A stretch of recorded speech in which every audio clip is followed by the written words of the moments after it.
Bonsoir à toutes et à tous. Nous en arrivons à la chronique 220. Alors, petit précis concernant Lénine, et plus exactement son incontournable ouvrage, L'impérialisme, stade suprême du capitalisme. Je dirais que cet ouvrage ne pouvait pas arriver à un meilleur moment. Meilleur moment, bien entendu. Je définis comme étant aujourd'hui l'ouvrage qui explique le mieux le phénomène du capitalisme moderne. Et je dirais que même, en n'ayant pas peur de m'avancer,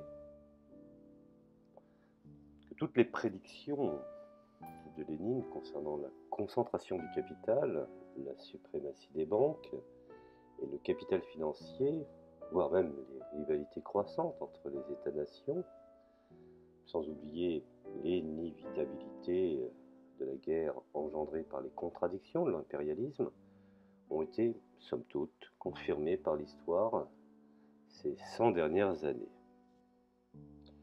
Alors effectivement, il existait déjà une certaine forme d'impérialisme dans la période précapitaliste, et notamment dans l'Antiquité, comme dans l'Empire romain. Et celui-ci reposait sur la conquête, l'esclavage et le pillage des colonies étrangères. Cette forme, je dirais, primitive d'impérialisme peut également se retrouver à l'époque moderne, par l'Empire tsariste par exemple, qui fut un exemple. Néanmoins, ce phénomène a connu une transformation profonde sous le capitalisme. Je dirais même qu'il s'est bonifié. Alors Lénine donne une définition scientifique de l'impérialisme à l'époque moderne. Et il écrit, je cite, ouvrez les guillemets, si l'on devait définir l'impérialisme aussi brièvement que possible, il faudrait dire qu'il est le stade monopoliste du capitalisme. Cette définition embraserait l'essentiel, car d'une part le capital financier est le résultat de la fusion du capital de quelques grandes banques monopolistes avec le capital de groupements monopolistes industriels, et d'autre part le partage du monde et la transition de la politique coloniale, qui s'étend sans obstacle aux régions que ne s'est encore appropriée qu'une puissance capitaliste, à la politique coloniale de la possession monopolisée des territoires d'un globe entièrement partagé. Point, fermez les guillemets. Alors, Lénine, effectivement, dans son ouvrage, et je vous invite à le lire, qui pour moi est un ouvrage de référence, Lénine, comme je viens de le préciser, nous explique, nous parle, finalement caractérise les principales étapes de l'histoire des monopoles de la façon suivante. Petit 1, année 1860-1880, je dirais le point culminant du développement de la libre concurrence. Les monopoles ne sont que finalement au fond des embryons à peine perceptibles. Petit 2, après la crise de 1873, période de large développement des cartels. Cependant, je voudrais préciser qu'ils ne sont pas encore que l'exception. Il manque encore de stabilité, de bonification, comme je l'ai précisé précédemment. Il est encore un caractère passager. Petit 3, l'essor de la fin du XIXe siècle et crise de 1900-1903, où, ma foi, les cartels deviennent une base de la vie économique tout entière, où le capitalisme s'est transformé petit à petit en conquête et, en définitive, en impérialisme. Alors, finalement, il parvient, je dirais, à la définition suivante des caractères fondamentaux de l'impérialisme à l'époque moderne.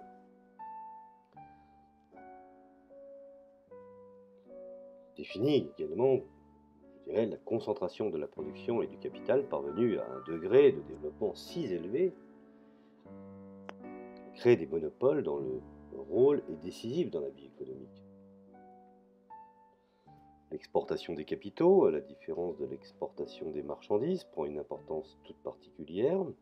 La formation d'unions internationales monopolistes, je dirais, de capitalistes partageant bien entendu le monde, la fin du partage territorial du globe entre les grandes puissances capitalistes, l'impérialisme et le capitalisme arrivés à un stade de développement où s'est affirmée, je dirais, la domination des monopoles et du capital financier, sans oublier bien entendu l'exportation des capitaux, je dirais, qui a acquis, je dirais, une importance de premier plan, où le partage du monde a commencé entre les trusts internationaux, où, ma foi, s'est achevé le partage de tout le territoire du globe entre les plus grands pays capitalistes.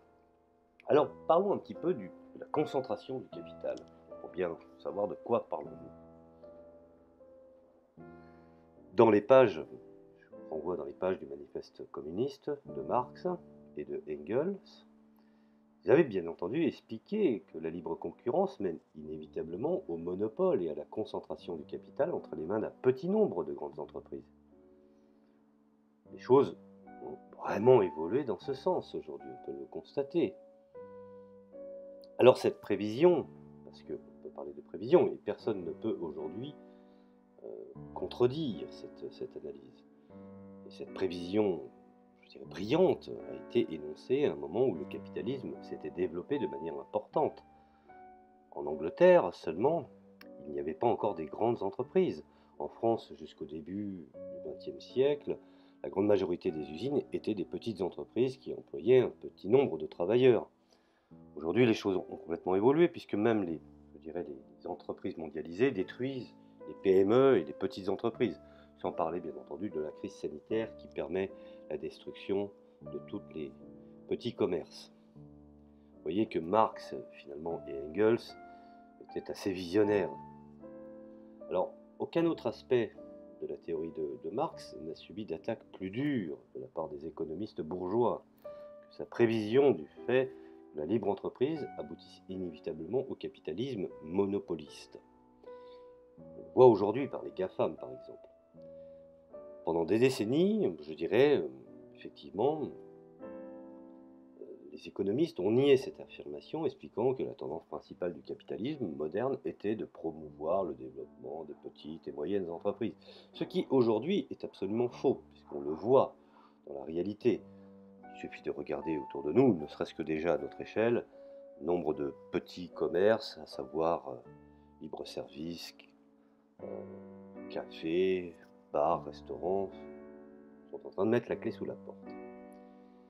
Alors, bien entendu, l'évolution économique de ces 150 dernières années a montré précisément le contraire. En définitive, le capitalisme s'est, je dirais, modifié. Bien que, je dirais, ce processus n'ait pas abouti du vivant de Marx. Lénine a pu l'analyser très en détail en utilisant les nombreuses statistiques à sa disposition, comme aujourd'hui nous avons les statistiques de l'OCDE et d'autres, je dirais, organismes qui nous permettent de pouvoir donner un baromètre concernant cette évolution. Alors dans l'impérialisme, il décrit le processus à travers lequel le capitalisme devient, je dirais, un capitalisme monopoliste. On pourrait même qualifier aujourd'hui, dans ce néologisme, de monopolistique. Alors, dans son livre, Lénine fournit une liste exhaustive de statistiques qui montrent le contrôle de l'économie mondiale par un petit nombre de grandes banques et de trusts durant les dernières décennies, et ce processus de concentration du capital a atteint des niveaux encore bien supérieurs. Je vous invite à voir à cet effet un film très intéressant de Henri de Verneuil, dont l'acteur principal est Jean Gabin, qui joue le président.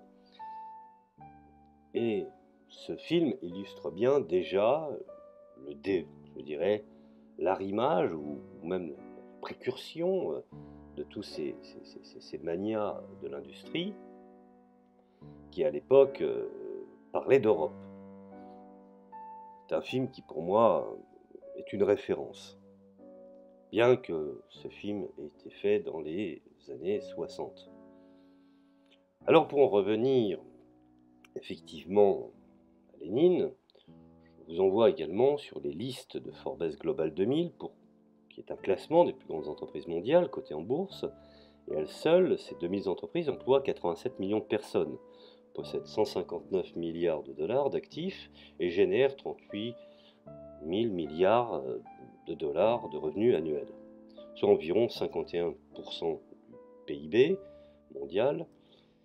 Et bien entendu, cela est un reflet de la globalisation et de l'influence, je dirais, croissante des marchés émergents. La taille des entreprises du Forbes Global 2000 s'est bien entendu accrue. On sait pertinemment que ces entreprises provenaient de 51 marchés nationaux et aujourd'hui, d'après les derniers chiffres en estimation, elles concentrent à peu près 83%, ce qui est immense. Prenons par exemple le Japon, avec 251 entreprises classées, et le second pays le plus récent sur la liste. La Chine continentale, qui en compte 136, est dorénavant, je dirais, classée aujourd'hui dans les pays prenant la tête, avec les États-Unis bien entendu. Alors il est significatif de voir que pour la première fois de l'histoire, on voit des entreprises, par exemple chinoises, qui figurent en haut de la liste dans ce rapport de Forbes Global 2000, et la Banque industrielle et commerciale, plus connue sous l'abréviation ICBC, contrôlée par le gouvernement chinois, a ravi à ExxonMobil la place de la plus grande entreprise du monde. Donc, on voit bien qu'aujourd'hui, ce pays s'installe dans une seconde position. Nous avons l'Asie-Pacifique, 715 membres au total, qui compte le plus grand nombre d'entreprises sur la liste, suivi de l'ensemble de l'Europe, du Moyen-Orient, de l'Afrique, il me semble Afrique 606, les États-Unis 543, et du reste de l'Amérique 143, l'Asie-Pacifique également, la région plus grande qui devance les régions, ce qui concerne la croissance des ventes, jusqu'à 8%, me semble-t-il. Ainsi que la croissance des actifs, 15%, et par ailleurs, les États-Unis sont en tête de la croissance des profits, jusqu'à 4%, accumulant un total de 876 milliards de dollars de bénéfices et une croissance des valeurs sur le marché de 11%, pour une valeur totale de 14 800 milliards de dollars. La région Europe, Moyen-Orient et Afrique, quant à elle, génère, je dirais, le plus de ventes en quantité, pour un total de 13 300 milliards de dollars, et compte la plus grande quantité d'actifs, soit 64 000 milliards de dollars. Et si le classement des entreprises de pays est en augmentation, surtout la chinoise, qui effectivement ces derniers temps montre des signes de stagnation, les entreprises américaines dominent toujours la liste, alors qu'elles étaient à 208 il y a peu. Alors, la première publication de la liste Forbes Global 2000, la totalité était garantie au nombre ou à l'échelle, on peut rappeler le ratio de 543 entreprises américaines de la liste, est la plus élevée depuis 2018, chiffre à laquelle il faudrait apporter une variation. L'impérialisme des États-Unis reste la plus puissante, je dirais la puissance dominante de la planète. Alors, que pouvons-nous dire, effectivement, après avoir nommé des chiffres? Moi, je vous renvoie au rapport de l'OCDE. Tout ça sont des chiffres qui sont sourcés. Alors, revenons à Lénine, car Lénine nous explique également que dans la phase du capitalisme monopoliste, impérialiste, toute l'économie est dominée par les banques et le capital financier. Alors, il cite également Jadels,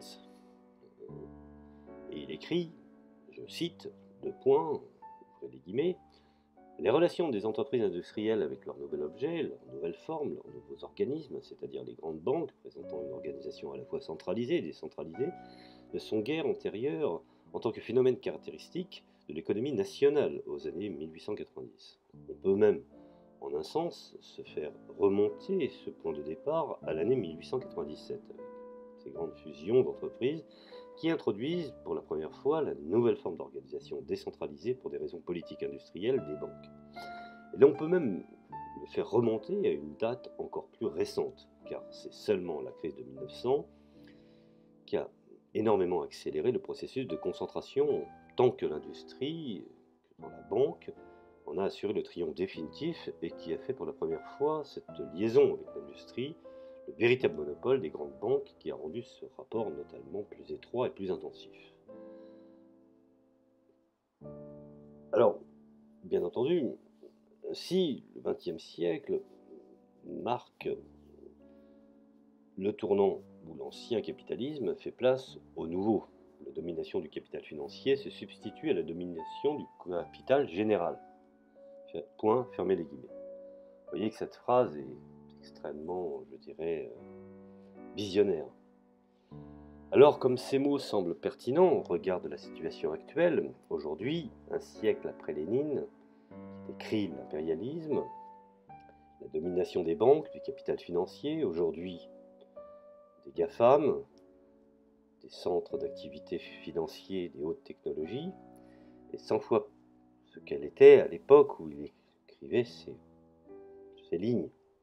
Alors la domination de ces grandes banques et leur caractère de parasites et d'exploiteurs se sont révélés au monde avec la crise, premièrement des subprimes de 2008, et le scandaleux, je dirais, sauvetage du système, où des milliards de dollars d'argent public ont été distribués aux banques par leurs gouvernements respectifs. Et cette scandaleuse subvention accordée aux riches sur le dos des pauvres est l'exemple le plus symptomatique de la fusion des grands groupes et des banques avec l'État, phénomène qui se trouve au cœur de la définition que Lénine donne de l'impérialisme. Car l'État n'est plus un État-providence, il n'est finalement au fond que dans les mains de ceux que les banques se sont payés en tant que présidents. Ils ne sont finalement au fond que les responsables de conseils administratifs gérant les intérêts d'une infime minorité. Alors, le propre du capitalisme est en règle générale de se séparer ou de séparer la propriété du capital de son application à la production. Je m'explique. De séparer le capital argent du capital industriel ou productif. De séparer le rentier qui ne vit que du revenu, qui est le titre du capital argent, de l'industriel, ainsi que de tous ceux qui participent directement à la gestion des capitaux. L'impérialisme, ou la domination du capital financier, est ce stade suprême du capitalisme où cette séparation atteint des vastes proportions. La suprématie du capital financier sur toutes les autres formes du capital signifie l'hégémonie du rentier et de l'oligarchie financière. Vous voyez, on arrive vers l'oligarchie.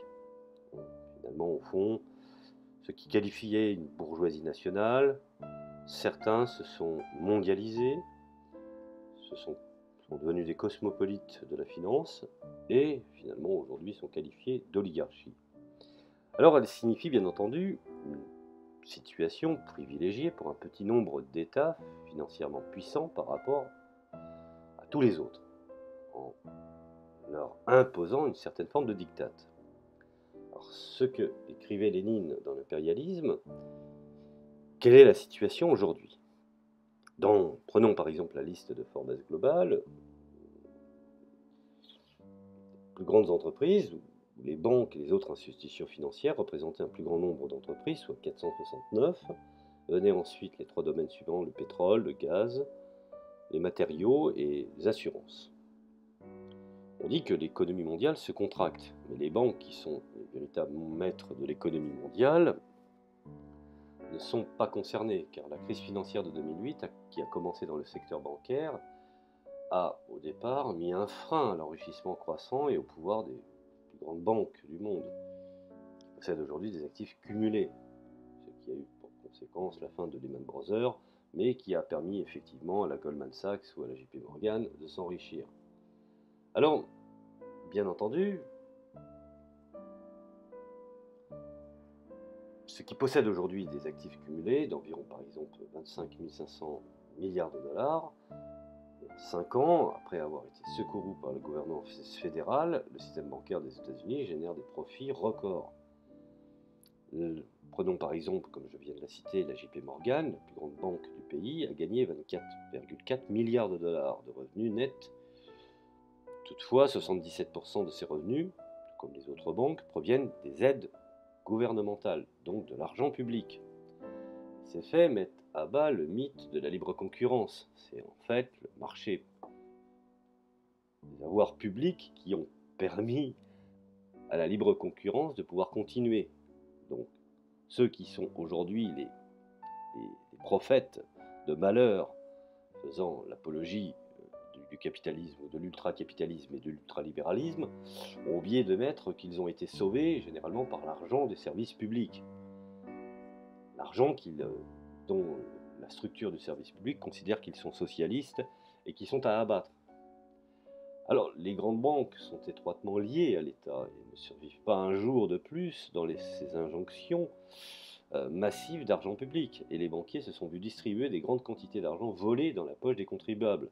Argent qui n'a pas été utilisé pour augmenter la production, ou pour créer de l'emploi, pour améliorer le service public, que ce soit dans un cadre médical ou dans un cadre social, mais bel et bien pour enrichir et spéculer en bourse au détriment des dépenses publiques. Alors, dans ce monde étrange, tel de celui Alice au pays des merguez, Alice au pays des merveilles, les pauvres financent les riches. Il s'agit d'une sorte de Robin des Bois à l'envers, et rien n'illustre mieux la nature décadente et parasitaire du capitalisme moderne que la domination totale du capitalisme financier. C'est un argument, je dirais, irréfutable en faveur de l'expropriation des grandes banques et monopole de la réorganisation de la société sur des bases d'une économie socialiste planifiée, n'en déplaise à certains. Mais, ma foi, la réalité factuelle leur vole en éclats et finalement leur explose à la figure. Alors, tout comme les économistes bourgeois réfutent obstinément la concentration du capital, les sociologues bourgeois, pour la même raison, ont tenté de nier le processus parallèle de polarisation des classes dans la société que Marx avait prédit. Dans un fameux ouvrage, où on fait, mention du passage du premier volume du Capital, il écrit « L'accumulation de richesses à un pôle, c'est égal à l'accumulation de pauvreté, de souffrance, d'ignorance, d'abrutissement, de dégradation morale, d'esclavage au pôle opposé du côté de la classe qui produit le même capital. » Aujourd'hui, nous sommes dans une société du divertissement où la pauvreté, la souffrance, l'ignorance, l'abrutissement, la dégradation morale, bien entendu, est légion. Alors les sociologues bourgeois ont protesté avec force indignation contre ces affirmations. Ils se sont moqués et même ridiculisé l'idée selon laquelle le capitalisme conduit à une polarisation chaque fois plus grande entre riches et pauvres. Alors, tout dépend effectivement de quel carcan on se place. Pour ceux qui font partie des spéculateurs et qui effectivement vivent très très bien de cette position, ils sont généralement non infinitésimales, ceux-là considèrent qu'effectivement tout leur réussit. Quant à ceux qui sont effectivement de l'autre côté, et ils sont légion, souffrent effectivement de cette doxa qu'on leur répète au quotidien en disant, culpabilisant, qu'ils ne travaillent pas assez, qu'ils sont feignants, qu'ils n'ont pas les capacités ou qu'ils sont inadaptés.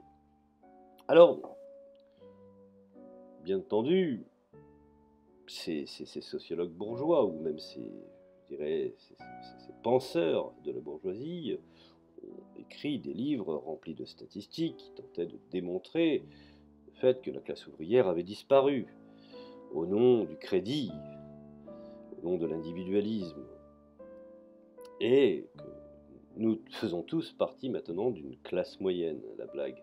Quand on sait qu'aujourd'hui, la classe moyenne, elle était dans les gilets jaunes. Plus exactement, c'est la classe moyenne qui aujourd'hui est en train de payer le lourd tribut. Et que l'économie libre, libre-échange, ne favorisait pas la pauvreté, mais au contraire enrichissait les masses et que la société avait besoin que les riches deviennent encore plus riches, parce qu'il y avait un moment où leur richesse rejaillirait sur les pauvres, reléguant ainsi, la pauvreté dans les poubelles de l'histoire. Contes et légendes. Alors, selon eux, tout le monde devrait vivre mieux dans le meilleur des mondes capitalistes. Et que ni. Alors, telles sont les théories que soutiennent les économistes et les sociologues bourgeois. Aujourd'hui, on pourrait qualifier d'autres sociologues et économistes de l'oligarchie. Ils sont légion à être invités sur les plateaux de télévision de différentes émissions appartenant à des chaînes qui elles-mêmes ne sont que finalement les investissements ou les fonds d'investissement de ces braves oligarques. Mais n'ayons pas peur de le dire, les faits disent autre chose, et ils sont têtus. Le récent livre, je dirais Le Capital au XXIe siècle, de l'économiste que je vous invite à lire, français Thomas Piketty, a provoqué une forte polémique. Bien que l'auteur ne soit pas marxiste, il a déclaré n'avoir jamais lu Le Capital et que ses solutions au problème de l'inégalité n'aillent pas au-delà des recettes keynésiennes, les plus, je dirais, non pas fragiles, mais timides. Piketty a été la cible de violentes attaques, bien entendu. Son crime fut de signaler que le taux de rendement du capital dans les économies capitalistes tend à être plus élevé que le taux de croissance, ce qui donne lieu à une concentration de richesses et à des inégalités toujours plus grandes. Personne aujourd'hui, il suffit de regarder autour de nous et d'avoir une lecture du monde, ne peut nier. La concentration du capital signifie une immense accumulation de richesses et de pouvoir entre les mains d'un petit nombre d'individus indécemment riches et conséquemment un nombre de plus en plus grand de personnes qui voient leurs conditions d'existence se dégrader, plongeant dans la faim ou dans la malnutrition. Voyons même aujourd'hui en Occident des maladies du Moyen-Âge réapparaître. Alors, parmi une population mondiale de 7 milliards d'habitants, seule une insignifiante poignée, soit qualifiée selon les différents rapports de 2170 personnes, entre dans la catégorie de la richesse extrême. Parmi eux, on trouve des citoyens mexicains comme Carlos Slim, qui a un patrimoine net de 1790 millions de livres sterling. Le patrimoine brut de cette poignée de riches avoisine les 6,550 milliards, plus élevé du PIB de Grande-Bretagne, d'un ratio, je dirais, de 2,3 des multimillionnaires détiennent une fortune et qui produisent leurs propres efforts, soit un ratio de 1 sur 5 qui en ont hérité. Dans les pays démocratiques, comme la Grande-Bretagne, le pouvoir est passé du Parlement au Conseil des ministres, et du Conseil des ministres à une petite caste de bureaucrates non élus, de conseillers experts en relations publiques qui gravitent autour du Premier ministre. Et la presse libre est possédée et contrôlée par un petit nombre de grands patrons comme Murdoch par exemple. La démocratie devient de plus en plus un mot vide qu'on balance à tous azimuts et surtout vide de sens. Dans les pays comme par exemple la France ou même l'Allemagne, aujourd'hui, on peut considérer que ces pays n'ont plus à proprement dit de décision réelle sans l'aval des États-Unis. Alors, la nature de l'impérialisme, finalement, a-t-elle changé? À l'époque de Lénine, l'impérialisme, il faut être honnête, se manifestait par la domination directe sur des colonies appartenant aux puissances impérialistes. L'impérialisme britannique possédait quasiment la moitié du globe, via les richesses d'Afrique, du Moyen-Orient, du sous-continent indien, et de plus, il avait une présence importante dans de nombreux pays d'Amérique latine. Les impérialistes allemands provoquèrent la Première Guerre mondiale, dans le but, bien entendu, explicite, de rompre le monopole mondial de l'impérialisme britannique et d'assurer un nouveau partage du pouvoir global sur le monde. Toutes les puissances participèrent avec enthousiasme à cette lutte pour répartir le monde et pouvoir s'approprier les possessions coloniales. La Russie tsariste participa elle aussi au conflit, bien qu'elle fût à l'époque un pays semi-féodal, économiquement arriéré, et ça je tiens à le dire pour tous ceux qui aujourd'hui sont des nostalgiques de l'époque du tsar. Elle n'avait jamais exporté un seul kopek de capital. Son impérialisme était plutôt de style traditionnel, puisque pays arriéré. Il se basait sur la conquête des territoires étrangers, le cas de la Pologne, qui en est un exemple évident, l'expansion territoriale, la conquête du Caucase, de l'Asie centrale. La Russie tsariste, pour utiliser la phrase de Lénine, était une véritable prison des nations qui avait été conquise, réduite en esclavage, saccagée. Cependant, la Russie dépendait économiquement de la France et d'autres pays impérialistes, et son retard économique, voire même sa dépendance au capital étranger, n'empêchèrent pas Lénine de placer, je dirais, dans les 5 principales puissances impérialistes mondiales. Alors cette situation changea radicalement à partir de 1945. La révolution d'octobre renversa le tsarisme et donna une forte impulsion au mouvement de libération nationale des peuples colonisés et opprimés. La Seconde Guerre mondiale secoua le pouvoir du vieux pays, je dirais, impérialiste.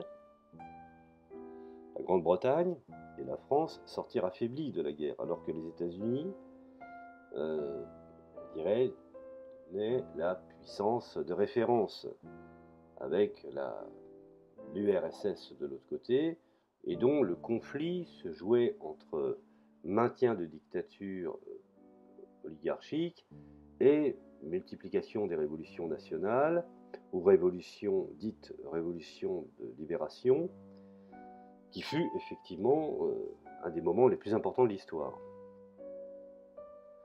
Des centaines de millions d'êtres humains en Afrique, en Asie, au Moyen-Orient, qui avaient été condamnés pour longtemps à jouer le rôle d'esclaves coloniaux, se soulevèrent contre leurs maîtres. La magnifique révolution chinoise et la libération de l'Inde, de l'Indonésie et d'autres pays marquèrent le changement historique. Néanmoins, la victoire des luttes de libération nationale, bien qu'elle fût un grand pas en avant, ne put malheureusement régler tous les problèmes liés aux masses exploitées.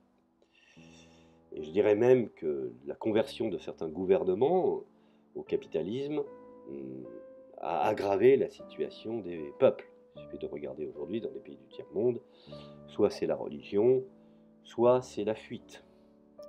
Alors, aujourd'hui, presque 70 ans après la Seconde Guerre mondiale, la domination de l'impérialisme sur les pays ex-coloniaux est encore plus grande que par le passé, puisqu'il ne domine plus avec une population ou également un drapeau extérieur, mais il suffit qu'ils se payent des nababs, des présidents, pour finalement, au fond, garantir leurs intérêts.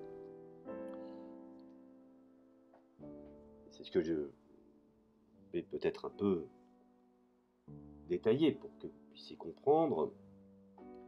Effectivement, la seule différence est qu'au lieu d'un contrôle bureaucratico-militaire direct, l'impérialisme exerce sa domination indirectement par l'intermédiaire des mécanismes de marché, du commerce mondial, de pions et d'agents, l'inégalité des échanges, l'aide étrangère, les intérêts des prêts, la mise sous tutelle de la Banque mondiale et du FMI, et les pays ex-coloniaux sont toujours, je dirais, esclaves de l'impérialisme, même si leurs chaînes sont à présent, je dirais, invisibles. Alors nous en arrivons fatalement, puisque cette évolution est importante, c'est pour ça que je dis toujours qu'il faut réactualiser, mettre à jour le socialisme, ou ce qui devrait en devenir le communisme. Nous en arrivons à la globalisation, qui est un terme qui cache la réalité d'une dépossession systématique. Vous voyez, c'est un peu la différence entre l'exclusion et l'exploitation. L'exploitation sait qu'il y a un exploité et un exploitant, mais l'exclusion n'a aucun dénominateur. Donc, la globalisation est un terme qui dépossède effectivement, et qui, je dirais, cache la responsabilité de certains pays ex-coloniaux, je dirais. Et ces derniers se voient obligés d'ouvrir leur marché à une avalanche de produits étrangers qui ruinent leurs industries locales, paralysent leurs économies, étouffent leurs richesses.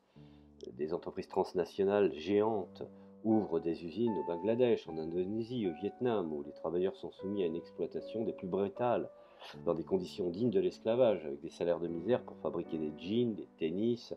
Nike et d'autres marques en sont effectivement, je dirais, impactées. Et pour augmenter encore la plus-value extraite par ces sangsues, des désastres comme le Bhopal, ou plus encore dans les secteurs des textiles, l'incendie d'usines de Karachi au Pakistan ou l'effondrement de bâtiments au Bangladesh ont dévasté, je dirais, des communautés entières. Sans compter bien entendu également l'utilisation de l'immigration qui, rentrant dans leur pays avec une monnaie extérieure, rapportant des produits de l'extérieur, ne permettent pas à la monnaie nationale de pouvoir se développer, et en maintenant effectivement une monnaie étrangère sur une monnaie nationale, ne permettant pas à cette, je dirais, dernière de pouvoir être solvable sur les marchés.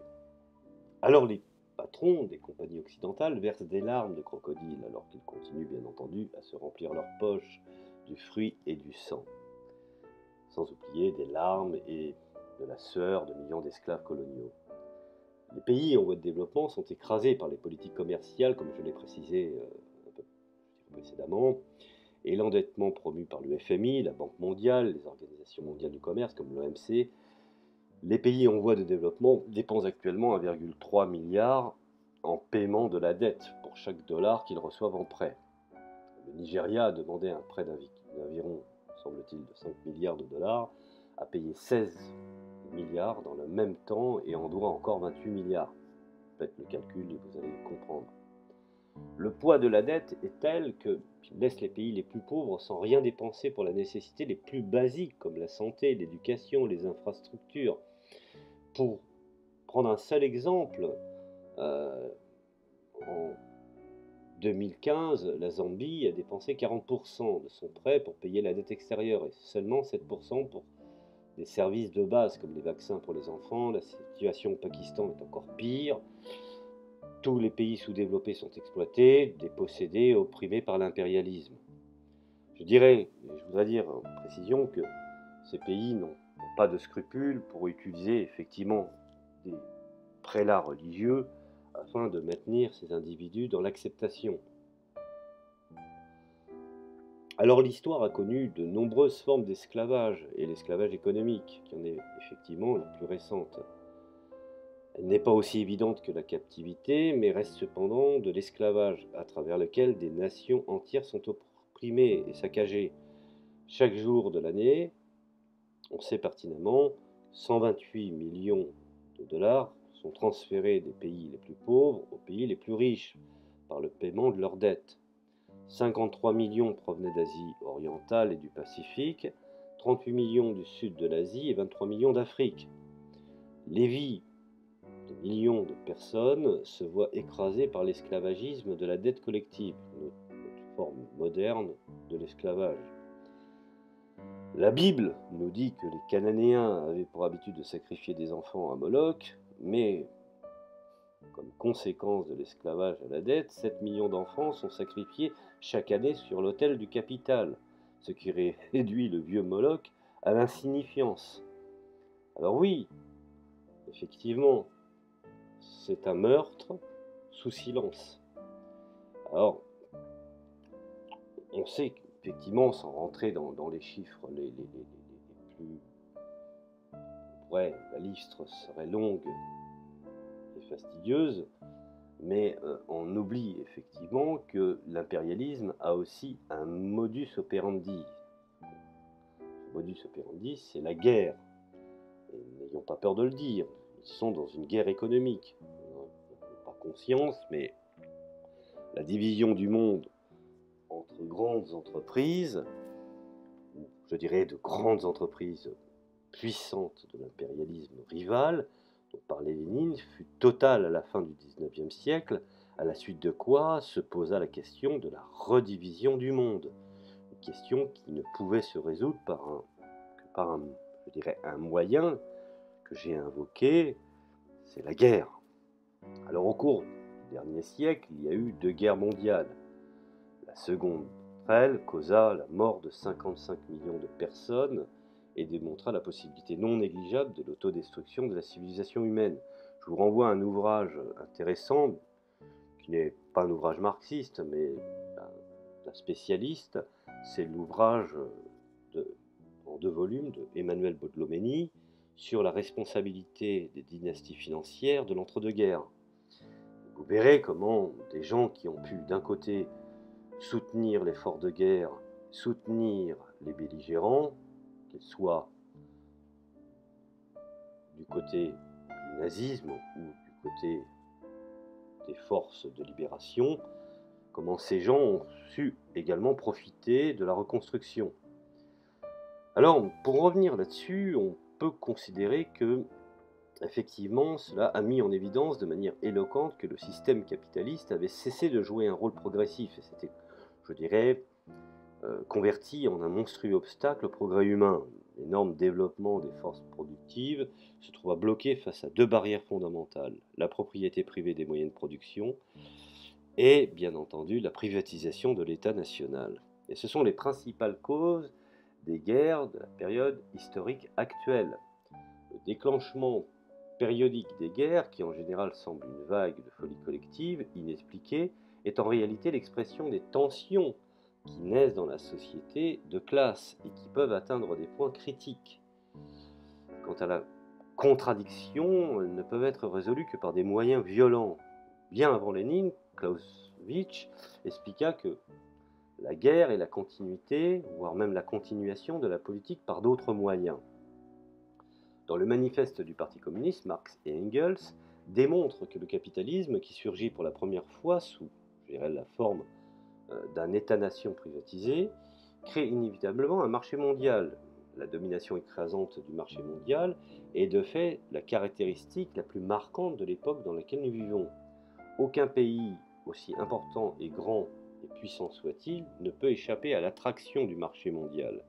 L'échec total du socialisme, effectivement, est une preuve suffisante de cette affirmation, tout comme le fait que les grandes guerres du XXe siècle furent des guerres de domination mondiale. Le